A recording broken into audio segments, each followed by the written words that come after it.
मैं कहता हूं खरी खरी में आप सबका स्वागत है। डिवाइन महाकाल की ओर से, श्री श्री प्रज्ञा महाअवतार बाबा जी की ओर से, गुरु माँ की ओर से और मेरी ओर से आप सबको ढेर सारे आशीर्वाद। सुखी रहो, खुश रहो, अपने कर्तव्य को अदा करते हुए आध्यात्मिक मार्ग पर आगे बढ़ो और मोक्ष की ओर गति करो। मैं बार बार दोहराता हूं कि सनातन धर्म विश्व का एकमात्र धर्म है जो अद्वैत की बात करता है। और अद्वैत का मतलब है मैं एक से अनेक और अनेक से एक। परम ब्रह्म ने संकल्प किया कि मैं एक से अनेक हो जाऊं और ये सारी सृष्टि के योनियां और मनुष्य योनि में वो विभाजित हो गई। और फिर मनुष्य को वो कार्य दिया कि वो तू कर्म करते करते फिर से मुझ में समा जा, मेरे साथ एक रूप हो जा, मीन्स मोक्ष को पाले। तो ये जो मोक्ष की बात है वो सिर्फ और सिर्फ सनातन धर्म करता है। मोक्ष पाना सबके इच्छा है, मगर कैसे पाना उसमें सब उलझे हैं। और सनातन धर्म ने इतनी सहजता से बताया है कि मोक्ष कैसे प्राप्त कर दिया जाता है। मोक्ष के मार्ग पर आगे बढ़ना है तो पहले तो अपने आप को जानना है। आप कौन हो वो समझ लो, आप क्या हो वो समझ लो, आपको क्या करना है वो समझ लो। बस ये समझकर कर्तव्य करते जाओ। कहीं उलझे हैं तो अपने सदगुरु को पूछो, सिद्धगुरु को पूछो और उसकी आज्ञा के मुताबिक आगे बढ़ो। आपके लिए मोक्ष सहज और सरल है, समझ लो। मगर ये मोक्ष पाने के लिए हमें अपने शरीर को भी समझना है। और शरीर फिजिकल लेवल पर है और आत्मा सूक्ष्म लेवल पर है। सूक्ष्म और स्थूल दोनों का संयोजन ब्रह्म ने इतनी सहजता से और सरलता से किया है कि हम अपने आप को उसमें उलझा दिया है कि मैं शरीर हूं या आत्मा हूं, मैं स्थूल हूं या मैं सूक्ष्म हूं।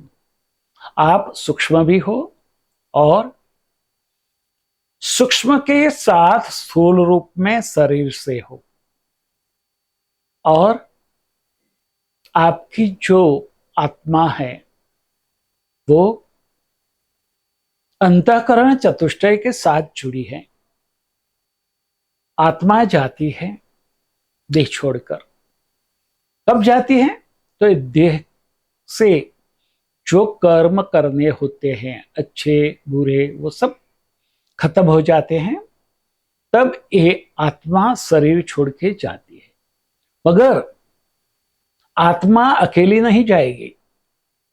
आत्मा अकेली जाएगी तो क्या होगा कि आत्मा के लिए तो कहा है कि आत्मा को अग्नि जला नहीं सकता, वायु सुखा नहीं सकता, जल भिगो नहीं सकता।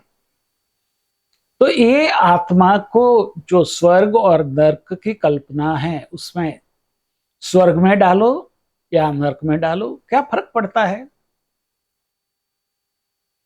ये जरा सोचने की बात है।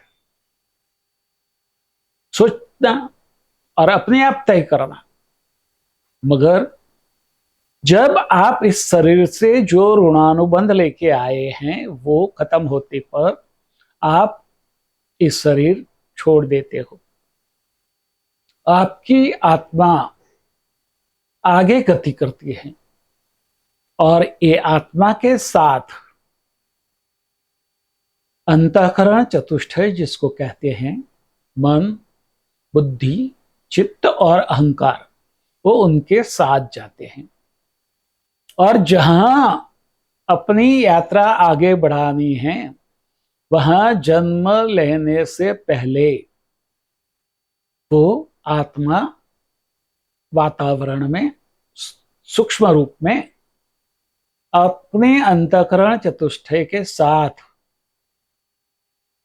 विचरती रहती है। और कई लोग वो आत्मा को भूत कहते हैं, प्रेत कहते हैं, मगर वो आत्मा भूत और प्रेत नहीं है। मगर उसके साथ जो मन है वो भूत और प्रेत बन जाते हैं जब उनको कुछ भुगतना होता है। और कहते हैं नहीं, हमारे ऋषिमुनियों ने बताया है कि हमारे मस्तिष्क में एक जगह ऐसी है जहां हमारे 7 जन्म के संस्कार पड़े हैं।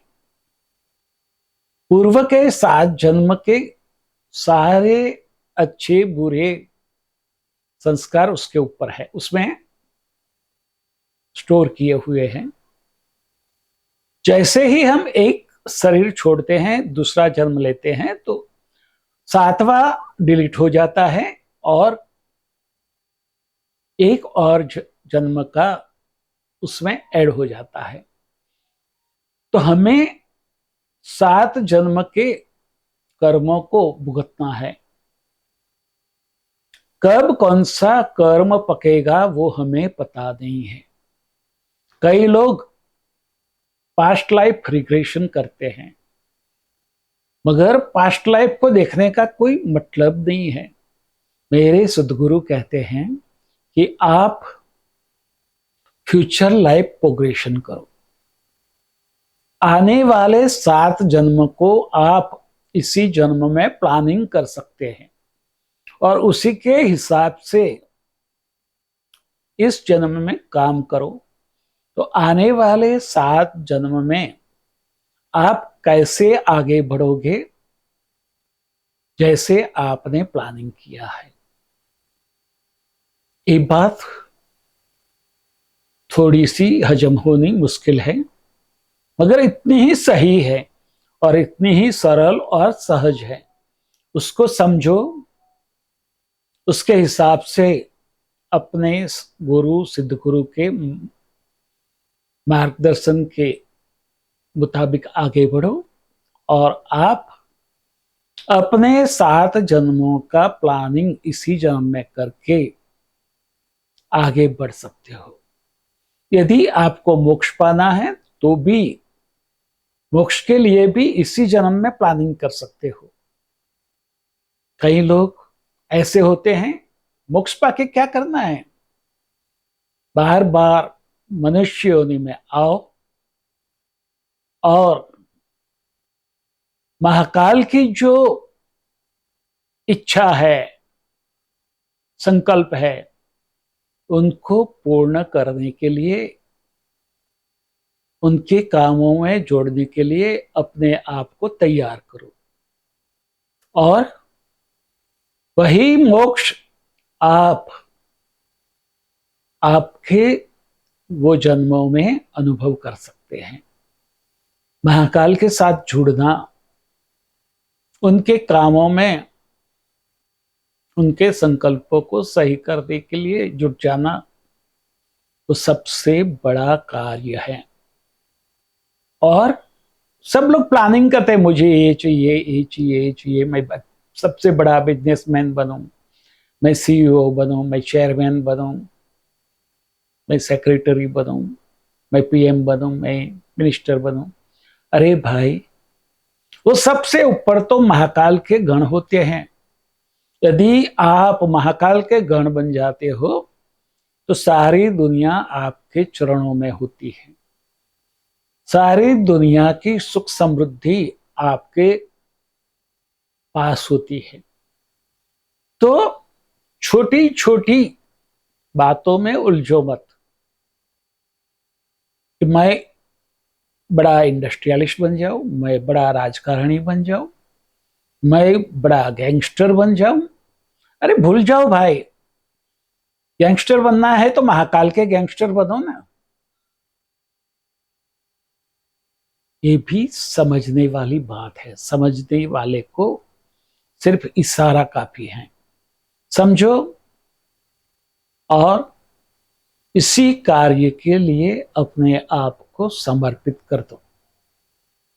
समर्पित होना बहुत बड़ी बात होती है।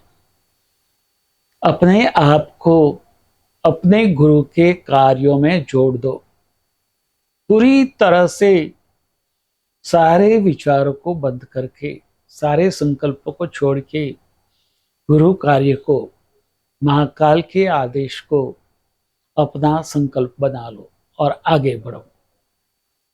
आप जो भी चाहोगे वो मिलेगा, वो मेरा वादा है। योगक्षेमं वहाम्यहम्, तथास्तु।